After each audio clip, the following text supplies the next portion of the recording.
চিপাঝাৰৰ গৰুখুটি বহুমুখী কৃষি প্ৰকল্পৰ ৰঙালাও উৎপাদনেৰে এইবাৰ দেখিছে আশাৰ ৰেঙনি।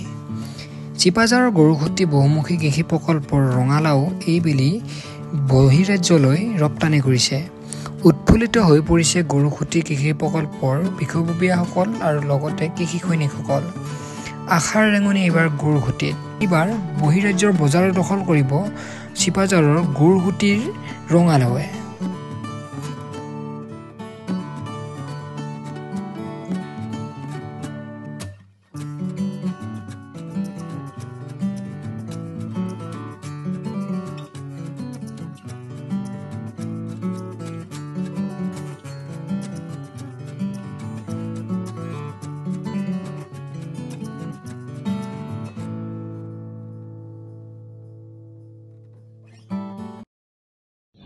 হয়, মাননীয় মুখ্যমন্ত্ৰী ডক্টৰ হিমন্ত বিশ্ব শৰ্মা মহোদয়ৰ যি সপোনৰ গৰুখুটি প্ৰকল্প আছিলে, বৰ্তমান এই সপোনৰ হৈ থকা এই বাস্তৱলৈ ৰূপান্তৰিত হৈছে। ইয়াৰ বাবে আমাৰ মাননীয় অধ্যক্ষ মহোদয়ৰ যি দায়িত্বশীল মনোভাৱেৰে আমাক আগবাঢ়ি যোৱাত উৎসাহ প্ৰদান কৰিছিলে আৰু তাৰে ফলশ্ৰুতিত আমি এইবেলি 370 বিঘা ৰঙালাও আমি আৰম্ভ কৰিছিলোঁ।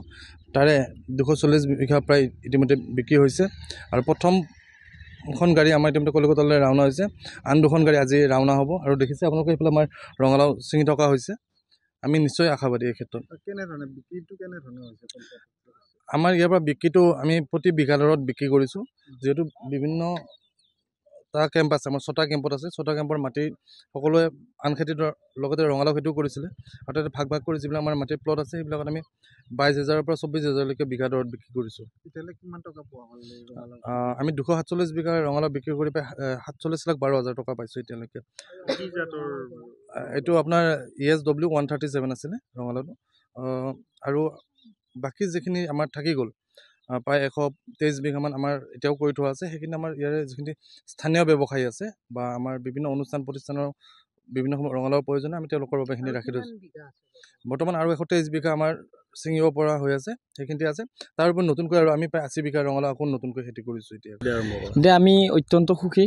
যোৱা বছৰ আমি ৰঙালাও যোৱা বছৰো খেতি কৰিছিলোঁ, কিন্তু আমি যোৱা বছৰতকৈ এতিয়ালৈকে কম মাটিতে আমি বেছিখিনি উপাৰ্জন আৰু উৎপাদন দুয়োটাই পাইছোঁ। যোৱা বছৰ প্ৰায় আমি 22 লাখ টকা পাইছিলোঁ গোটেই প্ৰকল্পটোৰ ৰঙালাও বিক্ৰী কৰি। এতিয়ালৈ প্ৰায় 247 বিঘা ৰঙালাও বিক্ৰী কৰি আমি এতিয়ালৈকে 47,12,000 টকা এতিয়ালৈ পাইছোঁ। আৰু তাতে আমাৰ প্ৰায় 60% ৰঙালাও ইতিমধ্যে বিঘা দৰত বিক্ৰী হৈ গৈছে।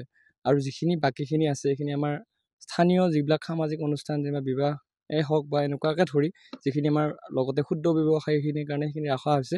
আৰু তেওঁলোকৰ যিহেতু কম পৰিমাণে বস্তুটো লাগে, সেই হিচাপে তেওঁলোকৰ টাৰ্গেট বেচিছত আমি তেওঁলোকক বস্তুখিনি দিবলৈ আমি সাজু হৈ আছোঁ। এইখিনি আৰু আমি অত্যন্ত সুখী আৰু আমি ভাবিছোঁ এইবাৰ ৰঙালাও আমাক অধিক উৎপাদন দিছে আৰু অধিক উপাৰ্জন দিছে। আৰু আমি যিটো সপোন দেখিছিলোঁ এইবাৰ সপোনটো